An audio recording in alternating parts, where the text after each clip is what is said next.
Okay, students, in our last video, we have completed asexual reproduction and its various types. So today we are going to discuss sexual reproduction and its various types in detail, right? So what actually is sexual reproduction? Sexual reproduction is the type of reproduction in which two parents are involved.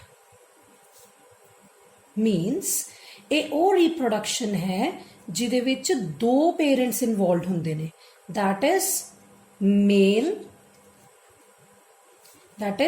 male and female. whereas ਜਦੋਂ ਆਪਾਂ asexual reproduction ਪੜ੍ਹੀ ਸੀ ਉਹਦੇ ਵਿੱਚ ਅਸੀਂ ਕੀ discuss ਕੀਤਾ ਸੀ ਕਿ asexual reproduction ਦੇ ਵਿੱਚ single parent is required, there is no formation of gamete, no fusion of gamete, but here in sexual reproduction male and female parents are involved, even gametes are formed and later on we see these gametes will get fuse, means fertilization will takes place, right? So students, why sexual reproduction is important and more complex? Number one, sexual reproduction requires two parents, right? ਦੋ parents ਨੇ, ਦੋ parents ਦੇ gametes fuse ਕਰਦੇ ਨੇ, ਇਹਦਾ ਮਤਲਬ ਦੋ parents ਦੇ character next generation ਜਾਂ next offspring ਚ ਜਾ ਰਹੇ ਨੇ. that means ਇੱਥੇ ਇੱਕ ਬੜੀ important ਚੀਜ਼ ਆਉਂਦੀ ਹੈ variations. means sexual reproduction ਦੇ ਕੇਸ ਦੇ ਵਿੱਚ variations ਹੁੰਦੀਆਂ ਨੇ ਜਿਹੜੀਆਂ ਕਿ asexual ਦੇ ਕੇਸ ਦੇ ਵਿੱਚ ਨਹੀਂ ਹੁੰਦੀਆਂ ਸੀ. ਸੋ ਇੱਥੇ variations ਆਉਂਦੀਆਂ ਨੇ, changes ਆਉਂਦੀਆਂ ਨੇ ਜਿਹਦੇ ਕਰਕੇ offspring ਦੇ ਵਿੱਚ ਆਪਣੇ parents ਨਾਲੋਂ ਕੁਝ character ਜਿਹੜੇ ਉਹ ਕੀ ਹੁੰਦੇ ਨੇ, different ਹੁੰਦੇ ਨੇ. ਸੋ ਸਟੂਡੈਂਟਸ, ਹੁਣ ਅਸੀਂ ਡਿਸਕਸ ਕਰਾਂਗੇ ਇੱਕ ਬਹੁਤ ਇੰਪੋਰਟੈਂਟ ਚੀਜ਼, ਇਹਦੇ ਕੈਰੈਕਟਰਿਸਟਿਕਸ. ਅਸੀਂ asexual ਦੇ ਕੈਰੈਕਟਰਿਸਟਿਕਸ ਵੀ ਕੀਤੇ ਸੀ, ਅਸੀਂ ਇਹਦੇ ਵੀ ਕੈਰੈਕਟਰਿਸਟਿਕਸ ਡਿਸਕਸ ਕਰਾਂਗੇ. ਫਸਟ ਕੈਰੈਕਟਰ ਇਜ਼, ਉਹ ਮੈਂ ਆਲਰੇਡੀ ਦੱਸ ਚੁੱਕੀ ਹਾਂ, two parents are required. ਬੇਟਾ ਇੱਥੇ ਤੁਸੀਂ ਇੱਕ ਐਕਸੈਪਸ਼ਨ ਨੋਟ ਕਰ ਲੈਣੀ ਹੈ, except ਟੀਨੀਆ ਸੋਲੀਅਮ ਨੂੰ ਅਸੀਂ ਕਾਮਨਲੀ ਟੇਪਵਰਮ ਕਹਿੰਦੇ ਆ. ਬੇਟਾ ਟੀਨੀਆ ਸੋਲੀਅਮ ਦੇ ਵਿੱਚ ਦੋ ਪੇਰੈਂਟਸ ਨਹੀਂ ਰਿਕੁਆਇਰਡ ਹੁੰਦੇ, ਸਿੰਗਲ ਪੇਰੈਂਟ ਰਿਕੁਆਇਰਡ ਹੁੰਦਾ. ਦੈਟ ਮੀਨਸ ਇਹ ਯੂਨੀਪੈਰੈਂਟਲ ਹੈ, ਠੀਕ ਹੈ ਜੀ. ਬਟ ਹੁੰਦੀ ਇਹਦੇ ਵਿੱਚ ਕਿਹੜੀ ਰੀਪਰੋਡਕਸ਼ਨ ਹੈ? ਸੈਕਸ਼ੂਅਲ. ਤਾਂ ਹੀ ਇਹ ਕੀ ਹੈ? ਐਕਸੈਪਸ਼ਨ ਨੋਟ ਸਾਰਿਆਂ ਨੇ ਕਰ ਲੈਣੀ ਹੈ. ਟੂ ਪੇਰੈਂਟਸ ਆਰ ਰਿਕੁਆਇਰਡ, ਇਸ ਚੀਜ਼ ਨੂੰ ਅਸੀਂ ਬਾਈਪੈਰੈਂਟਲ ਕਹਿੰਦੇ ਆ. ਕੀ ਬੋਲਦੇ ਆ? ਬਾਈਪੈਰੈਂਟਲ. ਸੋ ਸੈਕਿੰਡ ਕਰੈਕਟਰ ਅਸੀਂ ਕਰਨ ਜਾ ਰਹੇ ਹਾਂ ਜੀ. ਇਹਦੇ ਵਿੱਚ ਮਿਓਸਿਸ ਹੁੰਦੀ ਹੈ. ਬੱਚੋ ਤੁਹਾਨੂੰ ਯਾਦ ਹੋਣਾ, ਜੇ ਤੁਸੀਂ ਧਿਆਨ ਨਾਲ ਮੇਰੀ ਵੀਡੀਓਜ਼ ਦੇਖੀਆਂ ਹੋਣ ਅਰਲੀਅਰ, ਤਾਂ ਅਸੈਕਸ਼ੂਅਲ ਰੀਪਰੋਡਕਸ਼ਨ ਦੇ ਕੇਸ ਦੇ ਵਿੱਚ ਮਾਈਟੋਸਿਸ ਹੁੰਦੀ ਹੈ. ਇੱਕ ਸੈੱਲ ਤੋਂ ਦੋ ਸੈਲਸ ਬਣਦੇ ਨੇ. ਔਰ ਉੱਥੇ ਮੈਂ ਤੁਹਾਨੂੰ ਦੱਸਿਆ ਵੀ ਸੀ ਕਿ ਬੇਟਾ ਜੀ ਮਾਈਟੋਸਿਸ ਜਿਹੜੀ ਹੁੰਦੀ ਹੈ ਉਹ ਮੇਨਲੀ ਬੋਡੀ ਸੈਲਸ ਵਿੱਚ ਹੁੰਦੀ ਹੈ, ਜਿਹਨੂੰ ਅਸੀਂ ਸੋਮੈਟਿਕ ਸੈਲਸ ਵੀ ਕਹਿੰਦੇ ਹਾਂ, ਠੀਕ ਹੈ ਜੀ. ਬਟ ਵੇਅਰ ਐਸ ਅਸੀਂ ਜਿਹੜੀ ਅੱਜ ਚੀਜ਼ ਡਿਸਕਸ ਕਰਾਂਗੇ, ਅਸੀਂ ਕਿਉਂਕਿ ਸੈਕਸ਼ੂਅਲ ਰੀਪਰੋਡਕਸ਼ਨ ਡਿਸਕਸ ਕਰ ਰਹੇ ਹਾਂ, ਸੈਕਸ਼ੂਅਲ ਰੀਪਰੋਡਕਸ਼ਨ ਦੇ ਕੇਸ 'ਚ ਮਿਓਸਿਸ ਹੁੰਦੀ ਹੈ. ਮਿਓਸਿਸ ਮੇਨਲੀ ਕਿਹਨਾਂ ਸੈਲਸ 'ਚ ਹੁੰਦੀ ਹੈ? ਸੈਕਸ ਸੈਲਸ ਦੇ ਵਿੱਚ. ਔਰ ਅਸੀਂ ਕੀ ਕਹਿੰਦੇ ਹਾਂ? ਗੈਮੇਟਸ ਦੇ ਵਿੱਚ. ਔਰ ਇਹਦੇ ਵਿੱਚ ਇੱਕ ਸੈੱਲ ਤੋਂ ਬੇਟਾ ਜੀ ਕਿੰਨੇ ਸੈੱਲ ਬਣਦੇ ਨੇ? 4. So third character of sexual reproduction ਬੱਚੋ ਅਸੀਂ ਕਰਨ ਜਾ ਰਹੇ ਹਾਂ ਕਿ ਜਿਹੜੇ ਡਾਟਰ ਸੈਲਸ ਬਣਦੇ ਨੇ, they are genetically different from parents.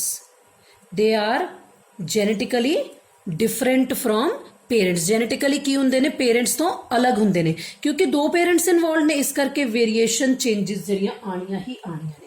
So fourth ਅਸੀਂ ਕਰੈਕਟਰ ਇਹਦਾ ਕਰ ਲੈਂਦੇ ਹਾਂ ਬੇਟਾ ਜੀ. ਫੋਰਥ ਕਰੈਕਟਰ ਤੇ ਇੱਕ ਇੰਪੋਰਟੈਂਟ ਚੀਜ਼ ਹੈ. ਵੈਸੇ ਤਾਂ ਮੈਂ ਪਹਿਲਾਂ ਤੁਹਾਨੂੰ ਦੱਸ ਚੁੱਕੀ ਹਾਂ, ਗੈਮੀਟਸ ਬਣਦੇ ਵੀ ਨੇ ਤੇ ਫਿਊਜ਼ ਵੀ ਕਰਦੇ ਨੇ. ਗੈਮੀਟਸ ਬਣਦੇ ਵੀ ਨੇ ਤੇ ਫਿਊਜ਼ ਵੀ, ਫਰਟੀਲਾਈਜੇਸ਼ਨ ਵੀ ਹੁੰਦੀ. ਫਿਊਜ਼ਨ ਕਹਿ ਲਓ ਜਾਂ ਫਰਟੀਲਾਈਜੇਸ਼ਨ ਕਹਿ ਲਓ. ਜਿੱਦਾਂ ਅਸੀਂ ਹਿਊਮਨ ਬੀਇੰਗਸ ਦੀ ਗੱਲ ਕਰਦੇ ਹਾਂ, ਤਾਂ ਹਿਊਮਨ ਬੀਇੰਗਸ ਦੇ ਕੇਸ ਦੇ ਵਿੱਚ ਸਾਡੇ ਕੋਲ ਬੱਚੋ ਮੇਲ ਗੈਮੀਟ ਹੁੰਦੇ ਨੇ ਸਪਰਮਸ, ਤਾਂ ਫੀਮੇਲ ਗੈਮੀਟ ਹੁੰਦੇ ਨੇ ਐਗ. ਬਣਦੇ ਵੀ ਨੇ ਤੇ ਫਿਊਜ਼ ਵੀ ਕਰਦੇ ਨੇ. ਸੋ ਬੱਚੋ ਨੈਕਸਟ ਕਰੈਕਟਰ ਜਿਹੜਾ ਅਸੀਂ ਕਰਨ ਜਾ ਰਹੇ ਹਾਂ, ਇਹ ਇੱਕ ਸਲੋ ਮਲਟੀਪਲੀਕੇਸ਼ਨ ਪ੍ਰੋਸੈਸ ਹੈ. ਜੇ ਤੁਸੀਂ ਧਿਆਨ ਨਾਲ ਸੁਣਿਆ ਹੋਵੇ ਪਹਿਲੀ ਵੀਡੀਓਜ਼ ਵਿੱਚ, ਜਿਹੜੀ ਅਸੈਕਸ਼ੂਅਲ ਰੀਪਰੋਡਕਸ਼ਨ ਹੁੰਦੀ ਬੱਚੋ ਰੈਪਿਡ ਹੈ, ਤੇਜ਼ੀ ਨਾਲ ਹੁੰਦੀ ਹੈ, ਵੇਅਰਐਸ ਜਿਹੜੀ ਸੈਕਸ਼ੂਅਲ ਰੀਪਰੋਡਕਸ਼ਨ ਹੈ ਥੋੜੀ ਜਿਹੀ ਸਲੋ ਹੈ. ਇਹਦੇ ਵਿੱਚ ਮਲਟੀਪਲੀਕੇਸ਼ਨ ਜਿਹੜੀ ਉਹ ਕੀ ਹੁੰਦੀ ਹੈ? ਸਲੋ.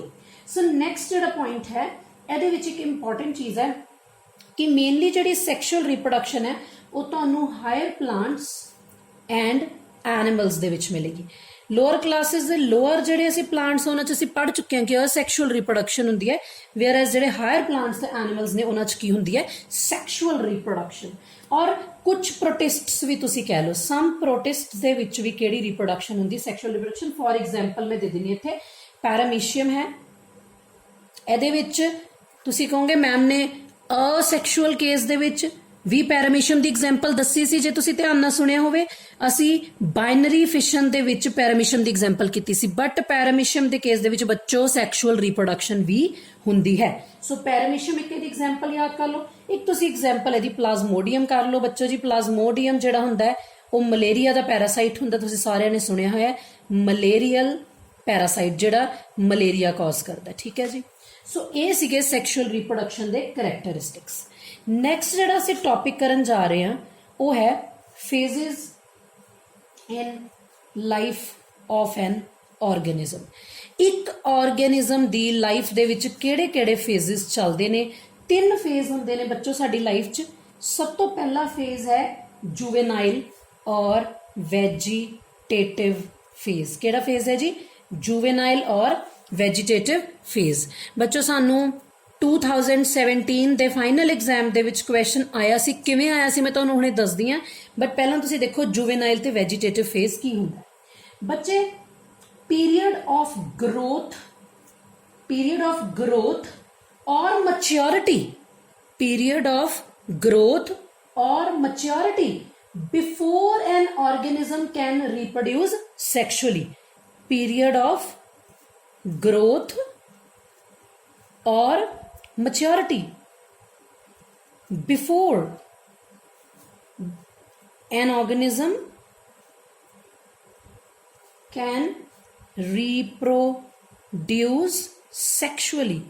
मतलब समझो, बर्थ तो लैके ਜਿਹੜਾ ਸਾਰਾ ਪੀਰੀਅਡ ਚੱਲਦਾ ਹੈ ਗਰੋਥ ਦਾ, ਮੈਚਿਓਰਿਟੀ ਦਾ, ਜਦ ਤੱਕ ਕੋਈ ਆਰਗੇਨਿਜ਼ਮ ਸੈਕਸ਼ੂਅਲੀ ਰੀਪਰੋਡਿਊਸ ਨਹੀਂ ਕਰਨਾ ਸ਼ੁਰੂ ਕਰਦਾ ਜਾਂ ਉਹ ਸੈਕਸ਼ੂਅਲੀ ਮੈਚਿਓਰ ਨਹੀਂ ਕਰਦਾ। ਸੋ ਬਰਥ ਤੋਂ ਲੈ ਕੇ ਜਦੋਂ ਆਰਗੇਨਿਜ਼ਮ ਗਰੋ ਕਰੀ ਜਾ ਰਿਹਾ, ਜਦੋਂ ਉਹ ਸੈਕਸ਼ੂਅਲੀ ਮੈਚਿਓਰ ਕਰ ਗਿਆ ਤਾਂ ਨੈਕਸਟ ਫੇਜ਼ ਸ਼ੁਰੂ ਹੋ ਜਾਣੀ। But till that, before N organism can sexually mature, ਕਿਹੜੀ ਫੇਜ਼ ਚੱਲਦੀ ਹੈ? ਜੁਵੇਨਾਈਲ ਔਰ ਵੈਜੀਟੇਟਿਵ ਫੇਜ਼। ਸੋ ਪੇਪਰ ਦੇ ਵਿੱਚ ਸਟੂਡੈਂਟਸ ਕੁਐਸਚਨ ਕਿਵੇਂ ਆਉਂਦਾ ਹੈ? ਜਾਂ ਤਾਂ ਪੁੱਛ ਲੂਗਾ period of growth before N organism can reproduce sexually, that phase is called as, ਜਾਂ ਇਸ ਫੇਜ਼ ਨੂੰ ਕੀ ਕਿਹਾ ਜਾਂਦਾ? ਤੁਸੀਂ ਕਹਿਣਾ ਜੁਵੇਨਾਈਲ ਔਰ ਵੈਜੀਟੇਟਿਵ ਫੇਜ਼। ਜਾਂ ਪੁੱਛਿਆ ਜਾ ਸਕਦਾ ਜੁਵੇਨਾਈਲ ਔਰ ਵੈਜੀਟੇਟਿਵ ਫੇਜ਼ ਕੀ ਹੁੰਦਾ, ਠੀਕ ਹੈ ਜੀ। ਸੋ ਨੈਕਸਟ ਬੱਚੋ ਜਿਹੜੀ ਅਸੀਂ ਗੱਲ ਕਰਨੀ ਹੈ, ਸੈਕੰਡ ਫੇਜ਼ ਦੀ ਗੱਲ ਕਰਨੀ, ਉਹ ਹੈਗਾ ਰੀਪਰੋਡਕਟਿਵ ਫੇਜ਼। ਜਦੋਂ ਜੁਵੇਨਾਈਲ ਫੇਜ਼ ਖਤਮ ਹੋ ਗਿਆ, ਆਰਗੇਨਿਜ਼ਮ ਸੈਕਸ਼ੂਅਲੀ ਮੈਚਿਓਰ ਕਰ ਗਿਆ, ਠੀਕ ਹੈ ਜੀ, ਤਦ ਕਿਹੜਾ ਫੇਜ਼ ਸ਼ੁਰੂ ਹੋ ਗਿਆ? Reproductive phase. Now an organism is able to give birth to young one. ਹੁਣ ਉਹ ਕੇਪੇਬਲ ਹੈ ਯੰਗ ਵਨ ਨੂੰ ਪੈਦਾ ਕਰਨ ਦੇ। ਸੋ ਕਿਹੜਾ ਫੇਜ਼ ਆ ਗਿਆ ਬੱਚੋ? Reproductive phase. So reproductive phase organism ਦਾ ਉਹ ਫੇਜ਼ ਹੈ ਜਿਹਦੇ ਵਿੱਚ ਆਰਗੇਨਿਜ਼ਮ ਸੈਕਸ਼ੂਅਲੀ ਮੈਚਿਓਰ ਕਰ ਜਾਂਦਾ ਹੈ, ਠੀਕ ਹੈ ਜੀ। ਹੁਣ ਅਸੀਂ ਕੀ ਦੇਖਦੇ ਹਾਂ, ਜੇ ਅਸੀਂ ਹਾਇਰ ਪਲਾਂਟਸ ਦੀ ਗੱਲ ਕਰੀਏ, ਹਾਇਰ ਪਲਾਂਟਸ ਦੇ ਕੇਸ ਦੇ ਵਿੱਚ, ਐਨੀਮਲਸ ਦੇ ਕੇਸ ਦੇ ਵਿੱਚ ਤਾਂ ਤੁਹਾਨੂੰ ਪਤਾ ਹੀ ਹੈ, ਜਦੋਂ ਮੇਲ ਦੀ ਬੋਡੀ 'ਚ ਸਪਰਮ ਪੈਦਾ ਹੁੰਦੇ ਤੇ ਫੀਮੇਲ ਦੀ ਬੋਡੀ 'ਚ ਐਗ। ਅਸੀਂ ਹਿਊਮਨਸ ਦੀ ਗੱਲ ਕਰ ਰਹੇ। ਜੇ ਮੈਂ ਪਲਾਂਟਸ ਦੀ ਗੱਲ ਕਰਾਂ ਤਾਂ ਪਲਾਂਟਸ 'ਚ ਰੀਪਰੋਡਕਟਿਵ ਫੇਜ਼ ਕਦੋਂ ਆਉਂਦਾ ਹੈ? ਜਦੋਂ ਉਹਨਾਂ ਦੇ ਫਲਾਵਰਸ ਆ ਜਾਂਦੇ ਨੇ, ਵੈਨ ਦੇ ਸਟਾਰਟ ਪ੍ਰੋਡਿਊਸਿੰਗ ਫਲਾਵਰਸ, ਕਿਉਂਕਿ ਫਲਾਵਰਸ ਦੇ ਵਿੱਚ ਉਹਨਾਂ ਦੇ ਸੈਕਸ ਆਰਗਨਸ ਹੁੰਦੇ ਨੇ, ਮੇਲ ਤੇ ਫੀਮੇਲ। ਸੋ ਸੈਕਸ਼ੂਅਲੀ ਉਹ ਕੀ ਕਰ ਜਾਂਦੇ ਨੇ? Mature. So when plant starts producing flowers, ਤਦ ਅਸੀਂ ਉਸ ਫੇਜ਼ ਨੂੰ ਕੀ ਕਹਿੰਦੇ ਆ? Reproductive phase. ਔਰ ਇੱਕ ਗੱਲ ਤੁਹਾਨੂੰ ਬੱਚੋ ਹੋਰ ਪਤਾ ਹੀ ਹੋਣੀ ਹੈ, ਕੁਝ ਪਲਾਂਟਸ ਥਰੂ ਆਊਟ ਦਾ ਈਅਰ ਫਲਾਵਰਿੰਗ ਕਰਦੇ ਆ, ਲੇਕਿਨ ਕੁਝ ਫਲਾਵਰ ਸੀਜ਼ਨ ਦੇ ਅਕੋਰਡਿੰਗਲੀ ਫਲਾਵਰਿੰਗ ਕਰਦੇ ਆ। ਹੁਣ ਤੁਸੀਂ ਮੈਂਗੋ ਵੇਖਦੇ ਹੋ ਬੱਚੋ, ਠੀਕ ਹੈ ਜੀ, ਇਹ ਸੀਜ਼ਨ ਵੇਖ ਕੇ ਫਲਾਰ ਕਰਦੇ। ਤੁਸੀਂ ਦੇਖਦੇ ਹੋ ਮੈਂਗੋ ਕਦੋਂ ਗਰੋ ਕਰਦੇ ਨੇ? ਜਦੋਂ ਗਰਮੀ ਆ ਜਾਂਦੀ ਹੈ, ਰਾਈਟ। ਸੋ ਮੈਂਗੋ ਹੈ, we have apple, we have jackfruit। so apple है, jackfruit है, ये seasonally flower करते हैं, jackfruit। so कई ਜਿਹੜੇ ਨੇ ਉਹ throughout the year flowering ਕਰਦੇ ਰਹਿੰਦੇ ਆ, ਕਈ ਜਿਹੜੇ ਨੇ ਉਹ season ਦੇ accordingly flowering ਕਰਦੇ ਨੇ। ਇੱਥੇ ਮੈਂ ਬੱਚੋ ਤੁਹਾਨੂੰ ਕੁਝ ਟਰਮੀਨੋਲੋਜੀ ਵੀ ਕਲੀਅਰ ਕਰਾਂਗੀ। ਜਿਵੇਂ ਤੁਸੀਂ ਸੁਣਿਆ ਹੋਣਾ ਮੋਨੋਕਾਰਪਿਕ ਫਲਾਵਰਸ, ਮੋਨੋਕਾਰਪਿਕ ਫਲਾਵਰਸ ਧਿਆਨ ਨਾਲ ਸੁਣਨਾ ਹੈ। ਮੋਨੋਕਾਰਪਿਕ ਫਲਾਵਰਸ ਉਹ ਫਲਾਵਰਸ ਹੁੰਦੇ ਨੇ ਬੇਟਾ ਵਿਚ produce flower only once in their life, which produce flowers only once in their life, they are called as monocarpic flower। ਜਿਹੜੇ ਸਿਰਫ ਇੱਕ ਵਾਰੀ ਆਪਣੀ ਹੋਲ ਲਾਈਫ ਚ ਫਲਾਰ ਕਰਦੇ ਨੇ ਅਸੀਂ ਉਹਨਾਂ ਨੂੰ ਕੀ ਕਹਿੰਦੇ ਆ ਮੋਨੋਕਾਰਪਿਕ ਫਲਾਵਰਸ, ਸਿਰਫ ਇੱਕ ਵਾਰੀ ਕਰਨਗੇ। ਔਰ ਉਹ ਪਲਾਂਟਸ ਜਾਂ ਉਹ ਪਲਾਂਟਸ ਜਿਨ੍ਹਾਂ ਨੂੰ ਅਸੀਂ ਕੀ ਕਹਿੰਦੇ ਆ ਪੋਲੀਕਾਰਪਿਕ, ਉਹ ਮੋਰ ਦੈਨ ਵਨਸ ਫਲਾਰ ਕਰਦੇ ਨੇ। ਪੋਲੀਕਾਰਪਿਕ ਪਲਾਂਟਸ ਕਿਹੜੇ ਪਲਾਂਟਸ ਹੁੰਦੇ ਨੇ? ਸੋ ਪੋਲੀਕਾਰਪਿਕ ਆਰ ਦੋਜ਼ ਪਲਾਂਟਸ, ਸੌਰੀ ਬੱਚੋ ਮੈਂ ਇੱਥੇ ਮੋਨੋਕਾਰਪਿਕ ਫਲਾਵਰਸ ਲਿਖਤਾ, ਇੱਥੇ ਹੈਗਾ ਮੋਨੋਕਾਰਪਿਕ ਪਲਾਂਟਸ, ਮੀਨਸ ਜਿਹੜੇ ਪਲਾਂਟ ਇੱਕ ਵਾਰੀ ਫਲਾਰ ਕਰਦੇ, ਜਿਨ੍ਹਾਂ ਤੇ ਸਿਰਫ ਇੱਕ ਵਾਰੀ ਫਲਾਰਸ ਆਉਂਦੇ ਨੇ। ਹੁਣ ਅਸੀਂ ਕਰਾਂਗੇ ਪੋਲੀਕਾਰਪਿਕ ਪਲਾਂਟਸ। ਸੋ ਪੋਲੀਕਾਰਪਿਕ ਪਲਾਂਟਸ ਉਹ ਪਲਾਂਟਸ ਨੇ ਜਿਨ੍ਹਾਂ ਦੇ ਵਿੱਚ ਅਕਸਰ ਮਤਲਬ ਕਿ ਅਸੀਂ ਕਹਿ ਸਕਦੇ ਹਾਂ ਇੱਕ ਤੋਂ ਜ਼ਿਆਦਾ ਵਾਰੀ ਕੀ ਆਉਂਦੇ ਨੇ ਫਲਾਵਰਸ, ਮਤਲਬ ਕਿ ਹਰ ਸਾਲ ਉਹ ਫਲਾਵਰਸ ਦਿੰਦੇ ਨੇ ਆਫਟਰ ਅਟੇਨਿੰਗ ਮੈਚੋਰਿਟੀ। ਜਦੋਂ ਮੈਚਿਓਰ ਹੋ ਜਾਂਦੇ ਨੇ ਉਸ ਤੋਂ ਬਾਅਦ ਉਹ ਹਰ ਸਾਲ ਫਲਾਵਰ ਦਿੰਦੇ ਨੇ, ਐਵਰੀ ਈਅਰ ਫਲਾਵਰ ਦਿੰਦੇ, ਅਸੀਂ ਉਹਨਾਂ ਨੂੰ ਕੀ ਬੋਲਦੇ ਹਾਂ ਪੋਲੀਕਾਰਪਿਕ। ਕਲੀਅਰ ਹੋ ਗਿਆ ਮੋਨੋਕਾਰਪਿਕ ਤੇ ਪੋਲੀਕਾਰਪਿਕ। ਸੋ ਨੈਕਸਟ ਜਿਹੜੀ ਬੱਚੋ ਅਸੀਂ ਦੋ ਸਟੇजेस ਕਰ ਲਈਆਂ, ਹੁਣ ਅਸੀਂ ਥਰਡ ਸਟੇਜ ਕਰਨੀ ਹੈ। ਅੱਛਾ ਬਿਫੋਰ ਪ੍ਰੋਸੀਡਿੰਗ ਥਰਡ ਸਟੇਜ ਬੱਚੋ ਤੁਹਾਨੂੰ ਮੈਂ ਇੱਕ ਐਗਜ਼ਾਮਪਲ ਦੇਣੀ ਹੈ ਬੈਂਬੂ ਦੀ। ਸਾਰਿਆਂ ਨੇ ਸੁਣਿਆ ਹੋਇਆ ਬੈਂਬੂ? ਬੇਟਾ ਜੀ ਬੈਂਬੂ ਜਿਹੜਾ ਹੈ ਉਹ ਉਹਦਾ ਇੱਕ ਇੰਪੋਰਟੈਂਟ ਉੱਚ ਤੁਹਾਨੂੰ ਦੱਸਣ ਵਾਲੀ ਗੱਲ ਹੈ, ਉਹ ਆਪਣੀ ਪੂਰੀ ਲਾਈਫ ਦੇ ਵਿੱਚ ਸਿਰਫ ਇੱਕ ਵਾਰੀ ਫਲਾਰ ਦਿੰਦਾ ਹੈ, just once in its whole life bamboo flower ਦਿੰਦਾ ਹੈ। ਉਹ ਵੀ ਬੱਚੋ 50 after 50 years, after 50 to 100 years, 50 ਤੋਂ 100 ਸਾਲ ਬਾਅਦ ਤੱਕ ਕਹਿ ਲਓ, ਜਦ ਤੱਕ ਉਹ ਜੀਵਿਤ ਰਹਿੰਦਾ ਹੈ, ਠੀਕ ਹੈ ਜੀ। ਉਹ ਇੱਕ ਵਾਰੀ ਫਲਾਰ ਦਿੰਦਾ ਹੈ, ਉਸ ਤੋਂ ਬਾਅਦ ਉਹ ਡੈਡ ਹੋ ਜਾਂਦਾ ਹੈ। ਸੋ ਬੈਂਬੂ ਦੀ ਇੱਕ ਖਾਸ ਜਿਹੜੀ ਐਗਜ਼ਾਮਪਲ ਇੱਥੇ ਦੱਸਣ ਵਾਲੀ ਹੈ। ਇੱਕ ਤੁਹਾਨੂੰ ਬੱਚੋ ਮੈਂ ਹੋਰ ਐਗਜ਼ਾਮਪਲ ਇੱਥੇ ਦੱਸੂਗੀ ਨੀਲਾ ਕਰੰਜੀ।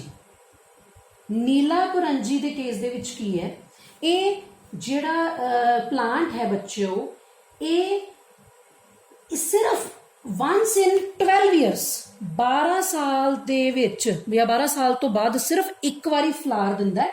ਔਰ ਇਹਦੇ ਬਲੂ ਕਲਰ ਦੇ ਫਲਾਵਰਸ ਹੁੰਦੇ ਨੇ। ਕਿਹੜੇ ਫਲਾਵਰਸ ਹੁੰਦੇ ਨੇ? ਬਲੂ ਕਲਰ ਦੇ, ਠੀਕ ਹੈ ਜੀ। ਸੋ ਫਲਾਵਰਸ ਦਾ ਬਣਨਾ ਇਹ ਕਾਹਦਾ ਸਾਈਨ ਹੈ? ਸੈਕਸ਼ੂਅਲ ਮੈਚੋਰਿਟੀ ਦਾ। ਦਾ ਮਤਲਬ ਸੈਕਸ਼ੂਅਲ ਰਿਪਰੋਡਕਸ਼ਨ ਹੋਣੀ ਹੈ, ਠੀਕ ਹੈ ਜੀ। ਸੋ ਅਸੀਂ ਕਰ ਕੀ ਰਹੇ ਸੀਗੇ? Phases in the life of organism, juvenile ਔਰ ਵੈਜੀਟੇਟਿਵ ਫੇਜ਼, ਸੈਕਿੰਡ ਆ ਗਿਆ ਰਿਪਰੋਡਕਟਿਵ ਫੇਜ਼। ਬੱਚੋ ਹੁਣ ਅਸੀਂ ਥਰਡ ਫੇਜ਼ ਕਰਨ ਜਾ ਰਹੇ ਹਾਂ ਜੀ। ਥਰਡ ਫੇਜ਼ ਕਿਹੜਾ ਫੇਜ਼ ਹੈ ਜੀ? ਲਾਸਟ, ਸੈਨੀਸੈਂਸ। ਸੈਨੀਸੈਂਸ ਕਿਹੜੀ ਫੇਜ਼ ਹੈ? ਜਦੋਂ ਰੀਪਰੋਡਕਟਿਵ ਫੇਜ਼ ਖਤਮ ਹੋਇਆ ਤਾਂ ਉਸ ਤੋਂ ਨੈਕਸਟ ਕਿਹੜਾ ਫੇਜ਼ ਆ ਗਿਆ? ਸੈਨੀਸੈਂਸ। ਔਰ ਇਹ ਇਸ਼ਾਰਾ ਹੈ ਕਿ ਜਿਹੜਾ ਪਲਾਂਟ ਹੈ ਜਾਂ ਐਨੀਮਲ ਹੈ 올ਡ ਏਜ ਵੱਲ ਜਾ ਰਿਹਾ ਹੈ ਔਰ ਫਾਈਨਲੀ ਉਹਦੀ ਕੀ ਹੋ ਜਾਏਗੀ? ਡੈਥ। ਸੋ ਸੈਨੀਸੈਂਸ ਜਿਹੜੀ ਹੈ ਉਹ ਫੇਜ਼ ਹੈ ਜਿਹੜਾ ਡਿਵੈਲਪਮੈਂਟ ਦੇ ਲੇਟਰ ਸਟੇਜ ਦੇ ਵਿੱਚ ਆਉਂਦਾ ਹੈ, ਜਿਹਦੇ ਕਰਕੇ ਆਰਗੇਨਿਜ਼ਮ ਕੀ ਹੁੰਦਾ ਹੈ, ਇਹਦਾ ਮਤਲਬ ਉਹ ਕਿੱਧਰ ਵੱਲ ਨੂੰ ਜਾ ਰਿਹਾ ਹੈ? ਲੀਡਸ ਟੂ ਮੈਚੋਰਿਟੀ ਐਂਡ ਫਾਈਨਲੀ ਉਹਦੀ ਕੀ ਹੋ ਜਾਏਗੀ? ਡੈਥ। ਜਦੋਂ ਇਹ ਫੇਜ਼ ਖਤਮ ਹੋਏਗਾ, ਸੈਨੀਸੈਂਸ ਫੇਜ਼ ਖਤਮ ਹੋਏਗਾ ਤਾਂ ਕੀ ਆਏਗੀ? ਡੈਥ। ਮੀਨਸ ਸੈਕਸ਼ੂਅਲ ਰੀਪਰੋਡਕਟਿਵ ਜਾਂ ਅਸੀਂ ਕਹਿ ਸਕਦੇ ਹਾਂ ਰੀਪਰੋਡਕਟਿਵ ਫੇਜ਼ ਤੋਂ ਬਾਅਦ ਸਟਾਰਟ ਹੁੰਦਾ ਸੈਨੀਸੈਂਸ ਐਂਡ ਐਂਡ ਕਿੱਥੇ ਹੁੰਦਾ? ਡੈਥ ਤੇ। ਸੋ ਬੇਟਾ ਜੀ these are the 3 phases of life। ਸੋ ਹੁਣ ਅਸੀਂ ਜਿਹੜਾ ਟੌਪਿਕ ਸਟਾਰਟ ਕਰਨ ਜਾ ਰਹੇ ਹਾਂ ਉਹ ਹੈ ਇਵੈਂਟਸ ਇਨ ਸੈਕਸ਼ੂਅਲ ਰਿਪਰੋਡਕਸ਼ਨ। ਸੈਕਸ਼ੂਅਲ ਰਿਪਰੋਡਕਸ਼ਨ ਜਦੋਂ ਹੁੰਦੀ ਹੈ ਉਹਦੇ ਵਿੱਚ ਕਿਹੜੇ ਕਿਹੜੇ ਇਵੈਂਟਸ ਅਕਰ ਹੁੰਦੇ ਨੇ, ਕਿਹੜੇ ਕਿਹੜੇ ਇਵੈਂਟਸ ਉਹਦੇ ਵਿੱਚ ਹੁੰਦੇ ਨੇ? ਸੋ ਸਭ ਤੋਂ ਪਹਿਲਾਂ ਅਸੀਂ ਇਹਦੇ 3 ਵੈਸੇ ਇਵੈਂਟਸ ਕਰਦੇ ਨੇ, ਮੈਂ ਤੁਹਾਨੂੰ ਸਾਰਿਆਂ ਦੇ ਨਾਮ ਪਹਿਲਾਂ ਦੱਸ ਦਿੰਨੀ ਆ। ਪ੍ਰੀ ਫਰਟੀਲਾਈਜੇਸ਼ਨ, सेकंड है बच्चों फर्टिलाइजेशन, थर्ड है साडे कोल पोस्ट फर्टिलाइजेशन। सो असी तीनों इवेंट्स डिस्कस करन जा रहे हैं। सब तो पहला असी डिस्कस करांगे pre fertilization event. So pre fertilization event दे विच की हुंदा है, ऑर्गेनिज्म ਜਿਹੜਾ ਹੈ ਉਹ ਸੈਕਸ਼ੂਅਲ ਰੀਪਰੋਡਕਸ਼ਨ, ਤੁਹਾਨੂੰ ਪਤਾ ਹੀ ਹੈ ਇਵੈਂਟ ਤਾਂ ਸੈਕਸ਼ੂਅਲ ਰੀਪਰੋਡਕਸ਼ਨ ਹੈ। ਸੈਕਸ਼ੂਅਲ ਰੀਪਰੋਡਕਸ਼ਨ ਜਦੋਂ ਕਰਦਾ ਆਰਗੇਨਿਜ਼ਮ, ਉਹਦੀ ਬਾਡੀ ਦੇ ਵਿੱਚ ਕੀ ਬਣਦੇ ਨੇ? ਗੈਮੀਟਸ। ਠੀਕ ਹੈ ਜੀ, ਸੈਕਸ਼ੂਅਲੀ ਮੈਚਿਓਰ ਹੋ ਗਿਆ, ਉਹਦੀ ਬਾਡੀ 'ਚ ਗੈਮੀਟ ਬਣ ਗਏ। ਗੈਮੀਟ ਬਣਨ ਤੋਂ ਬਾਅਦ ਗੈਮੀਟਸ ਨੇ ਫਿਊਜ਼ ਕਰਨਾ, ਮੀਨਸ ਫਰਟੀਲਾਈਜ਼ ਕਰਨਾ। ਠੀਕ ਹੈ ਜੀ, ਸੋ ਗੈਮੀਟਸ ਫਰਟੀਲਾਈਜ਼ ਹੋਣ ਉਸ ਤੋਂ ਪਹਿਲਾਂ ਪਹਿਲਾਂ ਜਿਹੜੀਆਂ ਸਟੇਜਸ ਚੱਲਣਗੀਆਂ ਉਹ ਕਿਹੜੀਆਂ ਹੋਣਗੀਆਂ? ਪ੍ਰੀ ਫਰਟੀਲਾਈਜ਼ੇਸ਼ਨ। ਜਿਵੇਂ ਪ੍ਰੀ ਫਰਟੀਲਾਈਜ਼ੇਸ਼ਨ ਜੇ ਆਪਾਂ ਸ਼ੁਰੂ ਕਰੀਏ, ਪ੍ਰੀ ਫਰਟੀਲਾਈਜ਼ੇਸ਼ਨ ਇਹਦੇ ਵਿੱਚ ਤੁਸੀਂ ਕੀ ਅੰਡਰਸਟੈਂਡ ਕਰਦੇ ਹੋ? ਸਭ ਤੋਂ ਪਹਿਲਾਂ ਕੀ ਹੋਏਗਾ? ਸਭ ਤੋਂ ਪਹਿਲਾਂ ਹੋਏਗਾ ਗੈਮੀਟੋਜੈਨੇਸਿਸ। ਕੀ ਹੋਏਗਾ ਜੀ? ਗੈਮੀਟੋਜੈਨੇਸਿਸ ਮੀਨਸ ਗੈਮੀਟਸ ਬਣਨਗੇ। ਗੈਮੀਟੋ ਮੀਨਸ ਗੈਮੀਟਸ, ਜੈਨੇਸਿਸ ਮੀਨਸ, ਜੈਨੇਸਿਸ ਦਾ ਮਤਲਬ ਇੱਥੇ ਕੀ ਹੋਏਗਾ ਸਾਡੇ ਕੋਲ? ਫਾਰਮੇਸ਼ਨ। ਸੋ ਇੱਥੇ ਅਸੀਂ ਕੀ ਅੰਡਰਸਟੈਂਡ ਕੀਤਾ? Formation of ਗੈਮੀਟਸ। ਇਹਨੂੰ ਅਸੀਂ ਕੀ ਬੋਲਦੇ ਹਾਂ? ਗੈਮੀਟੋਜੈਨੇਸਿਸ। ਸੋ ਬੱਚੋ ਪ੍ਰੀ ਫਰਟੀਲਾਈਜ਼ੇਸ਼ਨ ਚ ਸਭ ਤੋਂ ਪਹਿਲੀ ਚੀਜ਼ ਕਿਹੜੀ ਚੱਲਦੀ ਹੈ ਜੀ? Gametogenesis, process of formation of gametes, male gamete and female gamete. ਕਿਹੜੇ ਕਿਹੜੇ? Male gamete and female gamete. ਠੀਕ ਹੈ ਜੀ, ਹੁਣ ਅਸੀਂ ਇਹਦੇ ਵਿੱਚ ਕੁਝ ਟਰਮੀਨੋਲੋਜੀ ਡਿਸਕਸ ਕਰਾਂਗੇ। ਟਰਮੀਨੋਲੋਜੀ ਕੀ ਹੈ? ਕੁਝ ਸਿੰਪਲ ਟਰਮਸ ਨੇ, ਮੈਂ ਦੱਸੂਗੀ। ਬਾਇਸੈਕਸ਼ੁਅਲ ਔਰ ਹਰਮੈਫਰੋਡਾਈਟਸ ਕੀ ਹੁੰਦੇ ਨੇ? ਬਾਇਸੈਕਸ਼ੁਅਲ ਔਰ ਹਰਮੈਫਰੋਡਾਈਟਸ ਕੀ ਹੁੰਦੇ ਨੇ? ਜਿਹੜੇ ਫਲਾਰ ਦੇ ਵਿੱਚ ਬੋਥ ਐਂਡਰੋਸ਼ੀਅਮ ਐਂਡ ਗਾਇਨੋਸ਼ੀਅਮ ਹੋਵੇ, ਅਸੀਂ ਉਹਨਾਂ ਫਲਾਰਸ ਨੂੰ ਕੀ ਕਹਿੰਦੇ ਆ? Bisexual. Means male and female reproductive organs ਇੱਕੋ ਫਲਾਰ ਦੇ ਵਿੱਚ ਪ੍ਰੈਜ਼ੈਂਟ ਨੇ। ਅਸੀਂ ਮੇਲ ਰੀਪਰੋਡਕਟਿਵ ਆਰਗਨ ਨੂੰ ਕੀ ਕਹਿੰਦੇ ਆ? Androecium. And female reproductive organ ਨੂੰ ਕੀ ਕਹਿੰਦੇ ਆ? ਗਾਇਨੋਸ਼ੀਅਮ। ਸੋ ਜਿਨ੍ਹਾਂ ਫਲਾਰਸ ਦੇ ਵਿੱਚ both androecium and gynoecium are present, they are called as bisexual or hermaphrodites. ਠੀਕ ਹੈ ਜੀ, ਕਲੀਅਰ ਹੈ? ਓਕੇ, ਹੁਣ ਅਸੀਂ ਇੱਥੇ ਕੀ ਕਰਾਂਗੇ? ਨੈਕਸਟ ਕਰਾਂਗੇ ਯੂਨੀਸੈਕਸ਼ੁਅਲ ਫਲਾਰਸ। ਅਸੀਂ ਪਹਿਲਾਂ ਕੀਤੇ ਬਾਇਸੈਕਸ਼ੁਅਲ, ਹੁਣ ਕਰਾਂਗੇ ਯੂਨੀਸੈਕਸ਼ੁਅਲ। ਫਿਰ ਯੂਨੀਸੈਕਸ਼ੁਅਲ ਕੀ ਹੋਏਗਾ? ਜਿਨ੍ਹਾਂ ਦੇ ਵਿੱਚ only one reproductive organ is present, मतलब either male or female, only one reproductive organ is present। bisexual च दोनों present ने, तो unisexual च सिर्फ एक present है, या male या female।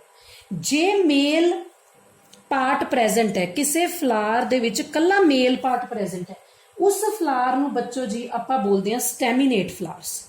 ਕੀ ਬੋਲਦੇ ਆ? ਸਟੈਮੀਨੇਟ ਫਲਾਵਰ। ਕਿਉਂਕਿ ਕਿੱਥੋਂ ਆਈ ਹੈ ਟਰਮ? ਸਟੇਮਨ ਤੋਂ। ਤੁਹਾਨੂੰ ਪਤਾ ਹੀ ਹੈ ਮੇਲ ਰੀਪਰੋਡਕਟਿਵ ਆਰਗਨ ਨੂੰ ਸਟੇਮਨ ਵੀ ਕਹਿੰਦੇ, ਐਂਡਰੋਸ਼ੀਅਮ ਵੀ ਕਹਿੰਦੇ ਨੇ, ਤਾਂ ਸਟੇਮਨ ਵੀ ਕਹਿੰਦੇ ਆ। ਤਾਂ ਸਟੈਮੀਨੇਟ ਫਲਾਵਰ ਕੀ ਹੋਏ? ਉਹ ਫਲਾਵਰ ਜਿਨ੍ਹਾਂ 'ਚ ਕਿਹੜਾ ਰੀਪਰੋਡਕਟਿਵ ਆਰਗਨ ਹੈ? ਮੇਲ, ਕੱਲਾ ਸਿੰਗਲ। ਤੇ ਜਿਨ੍ਹਾਂ ਦੇ ਵਿੱਚ ਫੀਮੇਲ ਰੀਪਰੋਡਕਟਿਵ ਆਰਗਨ ਹੈ ਬੱਚੋ, ਉਹਨੂੰ ਅਸੀਂ ਕੀ ਕਵਾਂਗੇ? ਅਸੀਂ ਉਹਨੂੰ ਬੋਲਦੇ ਆ ਪਿਸਟੀਲੇਟ ਜਾਂ pistilate flowers। which flower? pistilate flowers। so pistilate flowers ਕਿਹੜੇ ਨੇ? ਮੈਂ ਦੁਬਾਰਾ ਲਿਖਦੀ ਹਾਂ, pistilate। ਸੋ ਬੱਚੋ pistilate ਦਾ ਮਤਲਬ ਕਿੱਥੋਂ ਆਇਆ? pistilate ਟਰਮ ਆਈ ਪਿਸਟਲ ਤੋਂ, ਪਤਾ ਹੀ ਹੋਣਾ ਤੁਹਾਨੂੰ ਸਾਰਿਆਂ ਨੂੰ। ਪਿਸਟਲ ਤੋਂ, ਕਿਹਦੇ ਤੋਂ ਆਈ? ਪਿਸਟਲ। ਪਿਸਟਲ ਅਸੀਂ ਕਿਹਨੂੰ ਕਹਿੰਦੇ ਆ? ਗਾਇਨੋਸ਼ੀਅਮ ਨੂੰ, that is female reproductive organ ਨੂੰ। ਫਿਰ ਅਸੀਂ ਕੀ ਅੰਡਰਸਟੈਂਡ ਕੀਤਾ? ਜਿਨ੍ਹਾਂ ਫਲਾਵਰਸ ਦੇ ਵਿੱਚ ਕੱਲਾ ਮੇਲ ਰੀਪਰੋਡਕਟਿਵ ਆਰਗਨ ਹੈ ਸਟੈਮੀਨੇਟ ਫਲਾਰ, ਜਿਨ੍ਹਾਂ 'ਚ ਕੱਲਾ ਫੀਮੇਲ ਰੀਪਰੋਡਕਟਿਵ ਆਰਗਨ ਹੈ, I am sorry for this, ਜਿਨ੍ਹਾਂ 'ਚ ਕੱਲਾ ਫੀਮੇਲ ਰੀਪਰੋਡਕਟਿਵ ਆਰਗਨ ਅਸੀਂ ਉਹਨੂੰ ਕੀ ਬੋਲਦੇ ਹਾਂ? ਪਿਸਟੀਲੇਟ ਫਲਾਰਸ। ਠੀਕ ਹੈ ਜੀ। ਸੋ ਇੱਥੇ ਇੱਕ ਚੀਜ਼ ਤੁਹਾਨੂੰ ਹੋਰ ਦੱਸਣੀ ਹੈ, ਨਿਊਟਰ ਕੀ ਹੁੰਦਾ? NEUTER, ਨਿਊਟਰ। ਜਿਨ੍ਹਾਂ ਫਲਾਰਸ ਦੇ ਵਿੱਚ ਦੋਨੋਂ ਰੀਪਰੋਡਕਟਿਵ ਆਰਗਨ ਐਬਸੈਂਟ ਨੇ, ਨਾ ਮੇਲ ਹੈ ਨਾ ਫੀਮੇਲ ਹੈ, ਨਿਊਟਰ। ठीक है जी, चारों चीज़ां क्लियर हो गई। बायसेक्शुअल और हरमैफ्रोडाइट्स च दोनों प्रेजेंट ने, मेल रिप्रोडक्टिव ऑर्गन फीमेल भी। यूनिसैक्शुअल च सिंगल है, जे मेल प्रेजेंट है तो स्टैमिनेट, जे फीमेल ऑर्गन प्रेजेंट है तो पिस्टिलेट, जिन्हां च दोनों ही एबसेंट ने उन्होंने असीं की बोलते हैं? न्यूटर। सो ये साडी कुछ टर्मिनोलॉजी है जिहड़ी असीं किहदे विच इनकलूड करते हैं? फ्लावर्स दे केस दे विच। ठीक है जी। सो असीं हुण इत्थों की कर रहे सीगे? अच्छा, दो टर्म्स तुहानूं होर करनी है। मोनोइशियस MONOECIOUS मोनोइशियस ते डायोशियस। मोनोइशियस ते डायोशियस। मोनोइशियस की हुंदा ने a plant bearing both male and female flowers. जिस प्लांट ते मेल एंड फीमेल फ्लावर्स दोनों होण, ठीक है जी, ਅਸੀਂ ਉਹਨੂੰ ਕੀ ਬੋਲਦੇ ਮੇਲ ਐਂਡ ਫੀਮੇਲ ਫਲਾਵਰ, ਉਹਨੂੰ ਅਸੀਂ ਬੋਲਦੇ ਮੋਨੋਇਸ਼ੀਅਸ। ਤੇ ਡਾਇਓਸ਼ੀਅਸ ਕਿਹਨੂੰ ਕਹਿੰਦੇ ਆ? ਜਿਹਦੇ ਵਿੱਚ ਇੱਕ ਪ੍ਰੈਜ਼ੈਂਟ ਹੋਵੇ, ਠੀਕ ਹੈ। ਮਤਲਬ ਡਾਇਓਸ਼ੀਅਸ ਮੀਨਸ ਮੇਲ ਇੱਕ ਪਲਾਂਟ ਤੇ ਪ੍ਰੈਜ਼ੈਂਟ ਹੈ, ਫੀਮੇਲ ਫਲਾਰ ਇੱਕ ਸੈਪਰੇਟ ਪਲਾਂਟ ਤੇ ਪ੍ਰੈਜ਼ੈਂਟ ਹੈ। ਮੇਲ ਫਲਾਰ ਅਲੱਗ ਪਲਾਂਟ ਤੇ ਹੈ, ਫੀਮੇਲ ਫਲਾਰ ਅਲੱਗ ਪਲਾਂਟ ਤੇ ਹੈ। ਇਹਦੇ ਚ ਦੋਨੋਂ ਫਲਾਰਸ ਇੱਕੋ ਹੀ ਪਲਾਂਟ ਤੇ ਹੈ, ਠੀਕ ਹੈ ਜੀ, ਮੋਨੋਇਸ਼ੀਅਸ ਤੇ ਡਾਇਓਸ਼ੀਅਸ। ਬੜੀ ਇੰਪੋਰਟੈਂਟ ਚੀਜ਼ ਹੈ ਇੱਥੇ। ਵੈਸੇ ਦੇਖਣ ਚ ਆਪਾਂ ਨੂੰ ਲੱਗਦਾ ਹੈ ਕਿ ਦੋਨੋਂ ਫਲਾਰਸ ਇੱਕੋ ਤੇ ਪ੍ਰੈਜ਼ੈਂਟ ਹੈ, ਦੋਨੋਂ ਫਲਾਰ ਇੱਕ ਪਲਾਂਟ ਤੇ ਪ੍ਰੈਜ਼ੈਂਟ ਹੈ ਨਾ, ਤਾਂ ਟਰਮ ਪਈ ਹੈ ਮੋਨੋਇਸ਼ੀਅਸ। ਐਚ ਕੀ ਹੈ? ਫਲਾਰ ਇੱਕ ਫੀਮੇਲ ਫਲਾਰ ਅਲੱਗ ਪਲਾਂਟ ਤੇ ਹੈ, ਮੇਲ ਫਲਾਰ ਅਲੱਗ ਪਲਾਂਟ ਤੇ, that is why this condition is called as dioecious. So ਇਹ ਕੁਛ टर्मिनोलॉजी सी रिलेटेड टू फ्लावर्स। सो आप पढ़ते की पे हैं? असी पढ़ते पे हैं प्री फर्टिलाइजेशन इवेंट, फर्टिलाइजेशन ते पोस्ट फर्टिलाइजेशन। प्री फर्टिलाइजेशन च असी की पढ़िया? गमीटोजेनेसिस, गमीट्स दी फॉर्मेशन। हुण देखते हैं अगे की हुंदा। गमीट्स बन गए, ओके। हुण गमीट्स ने की करना है बच्चों? गमीट्स ने मच्योर होना है, गमीट्स फॉर्मेशन हो गई, उस तो बाद गमीट्स ने की होना है? Transfer, gamete transfer. सो ये हैगी है, मैं इहनूं नंबरिंग दे दिन्नी आ। प्री फर्टिलाइजेशन दी पहली स्टेज सी गमीट दा बनना, बी सैकेंड स्टेज है गमीट दा ट्रांसफर होना। बच्चों जी मेल गमीट दा फीमेल पार्ट ते, मेल गमीट दा मेल पार्ट तो फीमेल पार्ट तक ट्रांसफर होने दे प्रोसैस नूं असी पॉलीनेशन कहने हाँ। पॉलीनेशन असी सैकेंड चैप्टर दे विच डिटेल च करनी। What is pollination? Transfer of male gamete or pollen grains from androecium to gynoecium कह लो, from male part to female part कह लो, उत्थों दे ट्रांसफर नूं असी की बोलते हैं? पॉलीनेशन। बच्चे पॉलीनेशन इक्को फ्लार दे विच भी हो सकती है, ਉਹਨੂੰ ਅਸੀਂ ਕਹਿੰਦੇ ਆ ਸੈਲਫ ਪੋਲੀਨੇਸ਼ਨ। ਤੇ ਪੋਲੀਨੇਸ਼ਨ ਇੱਕ ਪਲਾਂਟ ਤੋਂ ਦੂਜੇ ਪਲਾਂਟ ਤੱਕ ਵੀ ਹੋ ਸਕਦੀ, ਅਸੀਂ ਉਹਨੂੰ ਕਹਿੰਦੇ ਆ ਕ੍ਰਾਸ ਪੋਲੀਨੇਸ਼ਨ। ਕਿਉਂਕਿ ਡਿਪੈਂਡ ਕਰਦਾ, ਜੇ ਤਾਂ ਇੱਕੋ ਫੁੱਲ ਵਿੱਚ ਦੋਨੋਂ ਆਰਗਨ ਹੈਗੇ ਆ, ਮੀਨਸ ਮੋਨੋਇਸ਼ੀਅਸ ਕੰਡੀਸ਼ਨ ਹੈਗੀ ਹੈ, ਤਾਂ ਫਿਰ ਪੋਲੀਨੇਸ਼ਨ ਅੰਦਰ ਹੀ ਹੋ ਜੂਗੀ, ਠੀਕ ਹੈ ਜੀ। ਸੋ ਬੱਚੋ ਇਹ ਸੀਗੇ ਪ੍ਰੀ ਫਰਟੀਲਾਈਜੇਸ਼ਨ ਇਵੈਂਟਸ। ਫਰਟੀਲਾਈਜੇਸ਼ਨ ਹੋਣ ਤੋਂ ਪਹਿਲਾਂ ਵਾਲੇ ਇਵੈਂਟਸ ਕਿਹੜੇ ਕਿਹੜੇ? ਦੋ ਇਵੈਂਟਸ ਅਸੀਂ ਪੜ੍ਹੇ, ਗਮੀਟੋਜੈਨੇਸਿਸ, ਗਮੀਟਸ ਦਾ ਬਣਨਾ ਤੇ ਗਮੀਟ ਦਾ ਟ੍ਰਾਂਸਫਰ ਹੋਣਾ। ਹੁਣ ਅਸੀਂ ਸੈਕਿੰਡ ਕਰਾਂਗੇ ਜੀ फर्टिलाइजेशन।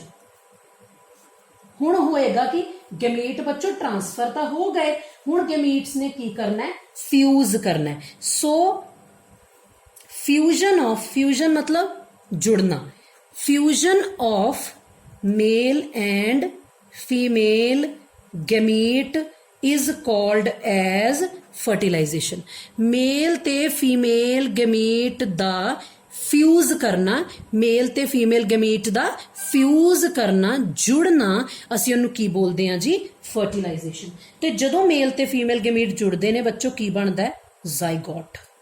ਇੰਪੋਰਟੈਂਟ, ਕੀ ਬਣਦਾ ਹੈ? ਜ਼ਾਈਗੋਟ। ਇਸ ਪ੍ਰੋਸੈਸ ਨੂੰ ਅਸੀਂ ਕੀ ਬੋਲਦੇ ਹਾਂ? ਫਰਟੀਲਾਈਜੇਸ਼ਨ। ਕੀ ਬੋਲਦੇ ਹਾਂ ਜੀ? Fertilisation.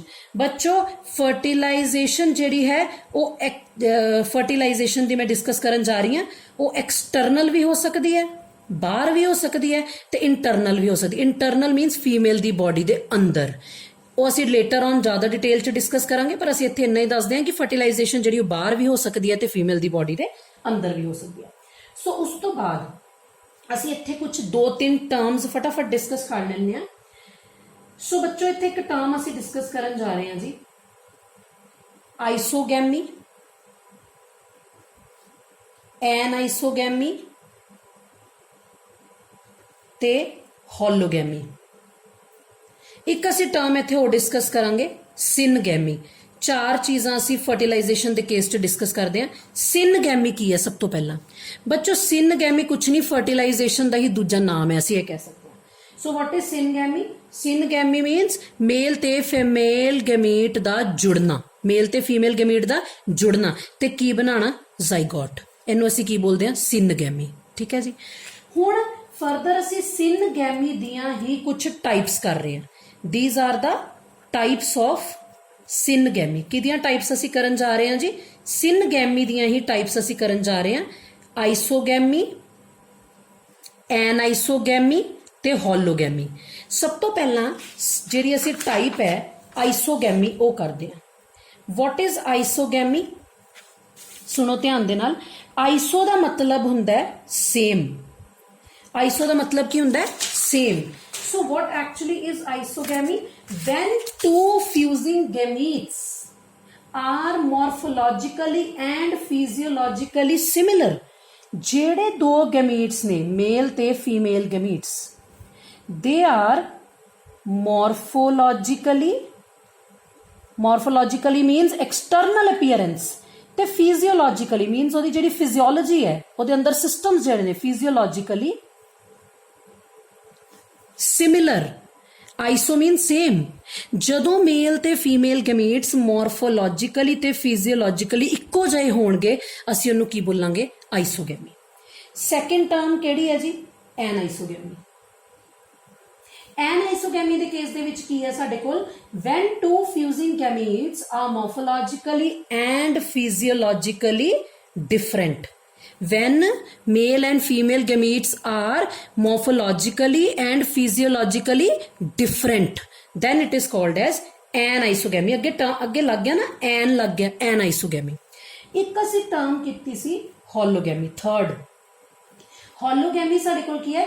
when two organism themselves act as gametes, ਜਦੋਂ ਦੋ ਆਰਗੇਨਿਜ਼ਮ, ਪੂਰੇ ਦੇ ਪੂਰੇ ਆਰਗੇਨਿਜ਼ਮ ਬੱਚੇ, ਪੂਰੇ ਦੇ ਪੂਰੇ ਆਰਗੇਨਿਜ਼ਮਸ, ਮੇਲ ਤੇ ਫੀਮੇਲ ਆਰਗੇਨਿਜ਼ਮ ਆਪ ਹੀ ਗੈਮੀਟਸ ਦੀ ਤਰ੍ਹਾਂ ਕੰਮ ਕਰਨ, ਉਹ ਪੂਰੇ ਦੇ ਪੂਰੇ ਆਰਗੇਨਿਜ਼ਮ ਫਿਊਜ਼ ਕਰ ਜਾਣ।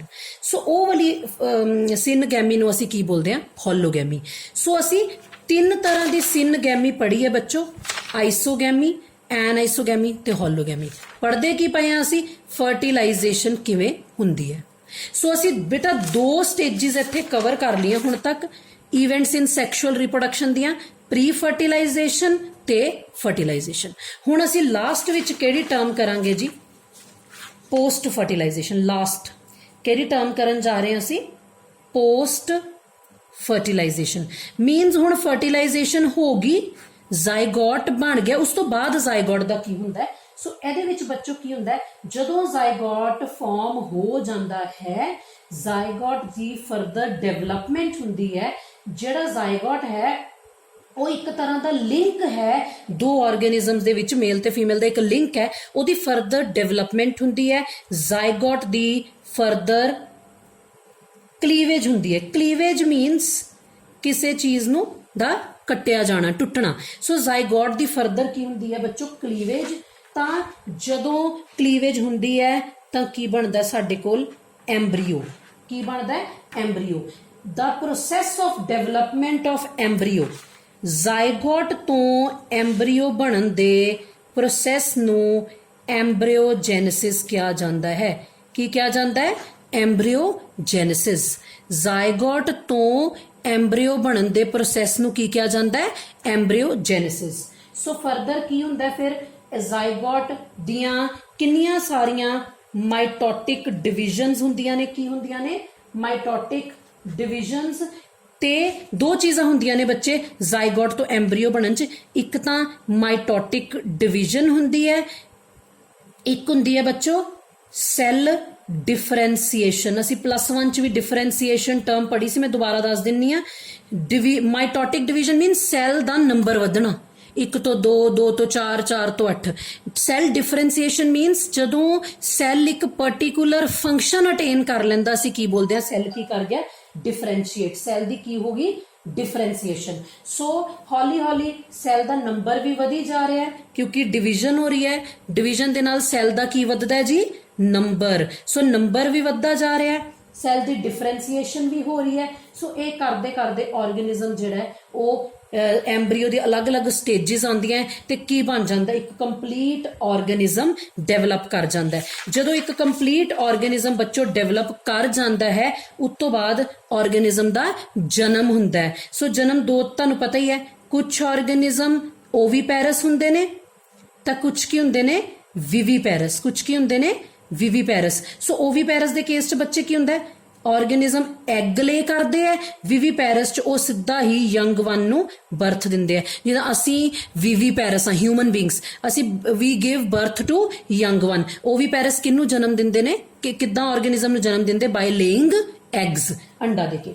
ਸੋ ਇਸ ਤਰੀਕੇ ਨਾਲ ਆਰਗੇਨਿਜ਼ਮ ਜਿਹੜਾ ਉਹ ਡਿਵੈਲਪ ਕਰ ਜਾਂਦਾ ਹੈ। ਸੋ ਬੱਚੇ ਇਹ ਸੀ sexual reproduction. So here we end with the topic and later on ਅਸੀਂ ਸੈਕੰਡ ਚੈਪਟਰ ਦੀ ਸ਼ੁਰੂਆਤ ਕਰਾਂਗੇ। ਓਕੇ।